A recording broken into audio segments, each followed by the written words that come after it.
Hi అండి, నమస్తే. నేను సారంగపాణి. చూడండి, ఈ నీడకు ఎటువంటి చెట్లు రావని చెప్పేసి నేను సాధ్యమైనంత వరకు ఇంట్లో ముఖ్యంగా అయితే ఇంట్లో అయితే ఎటువంటి కూరగాయలకు సంబంధించిన అయితే వేయడానికి భయపడ్డా. కాకపోతే ఒకటి ఏంటంటే ట్రై చేద్దాం అన్నట్టుగా నేను గత ఒక 10 days క్రితం మాత్రం వేసిన. చూడండి, కింద వాటిన పర్లేదు అన్నట్టుగా వేసిన. సొర, ఇక్కడ బీర ఉన్నాయి,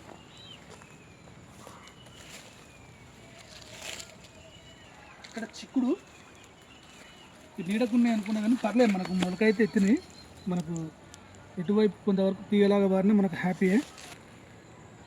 దోశ,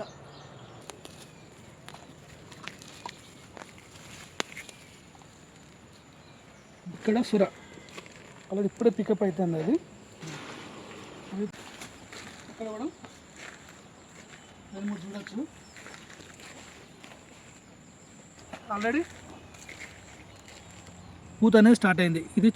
ఈ చిక్కుడు కూడా ఏంటంటే మనకు మామూలుగా మనకు దేశవాళీ జాతి అంటే గతంలో ఉన్నటువంటి చిక్కుడు కాదండి, అంటే తీయ చిక్కుడే. కాకపోతే ఇప్పుడు కొంచెం ఇది వాస్తవానికి హైబ్రిడ్ అని చెప్పచ్చు. ఇవి మనం వేసిన తర్వాత ఇప్పుడు ఇదే మామూలుగా నేను దేశవాళీ చిక్కుడు వేసిన, దేశవాళీ చిక్కుడు ఇవి ఒకటేసారి వేసిన. అవి వాస్తవానికి ఇంకా ఇంతే స్టేజ్లు ఉన్నాయి. అది ఒకవేళ సెట్ అయినా కానీ 3-4 నెలల తర్వాత కానీ మనం కాయలు చూడలేము. ఇది పెట్టిన తర్వాత నెలలకే చూడండి.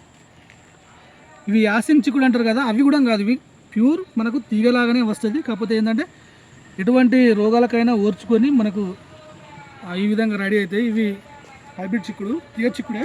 ఇవేమో మనకు మామూలుగా దేశవాళీ చిక్కుడు అంటారు కదా, అవి వాటికి సంబంధించిన అయితే ఇప్పుడు ఈ స్టేజ్లు ఉన్నాయి.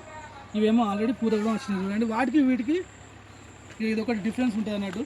సరే, మొత్తానికి అయితే మా దగ్గర సొర, చిక్కుడు, బీర, కాకర మొత్తానికి అయితే తీగ కూరగాయలకు సంబంధించినవి సాధ్యమైనంత వరకు వేసే ప్రయత్నం చేసిన. విధంగా మొలకలు వచ్చినాయి, పూత కూడా మనం చూడవచ్చు. అవసరం అనుకుంటే ఇవి ఇంకొక 2 నెలల వరకు మనకు పుష్కలమైన కూరగాయలు అయితే మనకు తీసుకోవచ్చు.